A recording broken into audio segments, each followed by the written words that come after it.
start listening in on the phone calls to and from those numbers. You know, and it might be the guy's just favorite pizza place when he was, you know, a student at San Diego State, or it might be something much more sinister.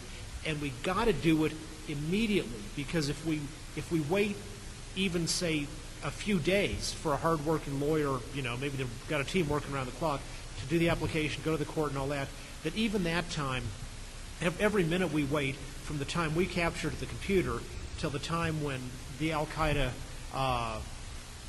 higher-ups realize, oh, man, our safe house was compromised and, you know, Abdul is dead. And so they may well have gotten his computer. So we got to tell all of Abdul's contacts, just go to ground immediately. Don't do it. Don't do anything. You know, you're go into super secret mode in case somebody's surveilling you. You got to act quickly. And so there's a plausible argument that, you know, even the FISA procedures might need to be modified in some situations so you could get that done right away, or to say in the first 72 hours you don't have to do it. And I think FISA actually had a 72-hour exception to begin with. But you could make arguments that, you know, based on the particular battlefield necessities of this war, that there were further modifications needed in FISA. Or to say that, you know, as they wanted to do when they went to the phone companies and wanted broader surveillance, you can make pro-con arguments about that surveillance, and that's precisely the kind of thing that under our system is supposed to be debated in Congress. And we decide what to do. And as it turned out, once it finally was debated, Congress voted, including Senator Obama, by pretty overwhelming margins to expand those FISA powers. But that was a debate that should have happened much, much earlier, when they were starting to use FISA in ways beyond what the 78 FISA Act with its existing amendments had authorized. And I think that's one of the ways the Bush administration has really mishandled the war on terror, is by not continuing to preserve trust and legitimacy with people by when it wants to do something that it doesn't have the power to do already, by going to Congress and specifically getting those powers authorized. But I do think that with the FISA modifications, they went too far, because, as David said, there was already a 72-hour program, so that if you had to do something quickly, you didn't have to get ratification of what you had done for 72 hours. Now, that should have been, that's 3 days. That should have been sufficient time for them to be able, I mean, it had worked before. Why couldn't it continue to work? And we, of course, at the ACLU object strongly to these program warrants, or program subpoenas, if you will, because what they do is they capture information about peaceful, law-abiding people in the United States. We understand that if you think you have an Al-Qaeda terrorist's computer, that you will want to look into those contacts. But that doesn't mean that you have to surveil everyone who goes in and out of Joe's Pizza Parlor, necessarily. I mean, you know, or that you should have the ability to surveil all the students on the Auraria campus. That just goes too far. What does the law read now, then, if they don't have the 72-hour? Well, actually, what's interesting is that now the FBI, excuse me, in their new internal guidelines, which Director Mueller has said will not be changed, they can use a hypothetical threat to be enough for them to start an investigation. And if they start an investigation, it's, you know, Katie bar the door. The new one is almost not having to go to FISA. I mean, it essentially does away, as I said, it eviscerates the judicial oversight that the FISA court had given you in the beginning. Well, and, you know, one of the things that can sometimes make these laws better is having a sunset clause in it. You know, I mean, there is a difference between 1978 and 2008, because in 1978 we were in a cold war against a superpower, and we're in a hot war now. It turned out the hot war had been started by either side before September 11, 2001, but we finally recognized what was going on. And in an active hot war, there is sometimes a greater need for speed or for more aggressive tactics.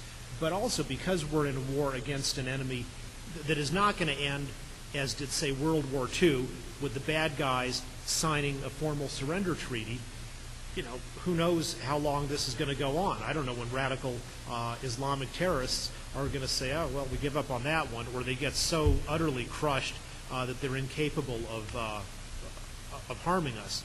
So this is the kind of thing where it makes sense for Congress to say, pass it for 5 years and put a sunset in it, and then we'll revisit it at 5 years, and if we want to renew it, we can, or we can modify it based on new things we've learned in that time on how it works. I want to say one thing real quickly, please. And I know that David certainly doesn't mean to demonize the Islamic religion, because he did talk about radical Islamic terrorists. I think that we have to get away from thinking that the only terror suspects are those of the Islamic faith. I mean, I think we can look at domestic terrorism. Oh, and that's another thing too. Let's talk about how they define domestic terrorism in the Patriot Act. But there are enough people in the United States itself that don't much like the United States. I think Governor Palin's husband is part of not a terrorist group, but a secession group. He was but that's preposterous to have put that in the same breath. He was for a while a member of the Alaska Independence Party, which wants to have a peaceful vote on whether Alaska. I didn't say he was a terrorist. Well, he wasn't a terrorist. Well, so he has a political view which to us in the lower 48 seems pretty out there. Although having been in Alaska, it's not that that far out in an Alaska context. Okay. That's got nothing to do with terrorism. And I guess I would disagree with that. Of course, Kathy's right that there are different kinds of terrorists in the world and in the United States. There was Timothy McVeigh, although I think he actually had a connection to Iraq, which for whatever reason the U.S. government didn't want to pursue, but that's a murky thing. And there's groups like the Animal Liberation Front, which carry out terrorist acts. There are neo-Nazis who actually, a lot of them turn out to be somewhat admirers of radical Islam, as Hitler and the Grand Mufti of Jerusalem had their great working relationship back in the olden days. But those are, and you could name other groups as well. And in India, there are some Hindu terrorists who carry out crimes against Muslims. You have lots of conflicts around the world which have terrorism in them. But from an American perspective, the reason we're in a hot war is radical Islamic jihadi terrorists. 9/11, the war against us isn't being perpetrated by angry Hindus or by animal liberationists or any of those other groups who may perpetrate terrorism. The war is one with radical Islamic terrorism. And one thing too that David mentioned that worries the ACLU. David mentioned that who knows how long this war is going to last. That is a problem, because if this amorphous war on terrorism continues, if we are always afraid, if our government wants us to always be afraid, we're going to continue to pass, the Congress will continue to pass, and people will support the kinds of erosions of civil liberties and civil rights that we see in the Patriot Act. The Patriot Act was reauthorized in 2005. Was there another sunset clause put in there for another 5 years? Or this is it? I think most of the ones to which we would object as the ACLU were made permanent. I want to go back a little bit. We discussed briefly about when we were talking about the sneak and peek rules. It seems like a lot of the document relates to the banking industry and money laundering and counterfeiting. And you had spoken about how now gamblers, people who do excessive gambling now, the Patriot Act to pursue these people. What are other ways in which those types of new laws can be applied to the average citizen?